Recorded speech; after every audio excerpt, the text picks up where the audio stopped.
Today, we are going to learn the consonant sound n.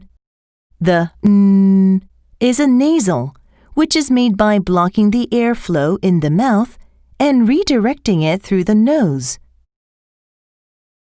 Let's talk about how to produce the n sound in detail. To make a correct n sound, your lips are relaxed and slightly parted. The tongue tip and blade are more forward in the mouth and raised to make contact behind your upper teeth, where the teeth meet the gum ridge. The sides of the tongue are also raised to the teeth gum ridge to form a seal. Let the air out through the nose as the vocal cords vibrate, just like this.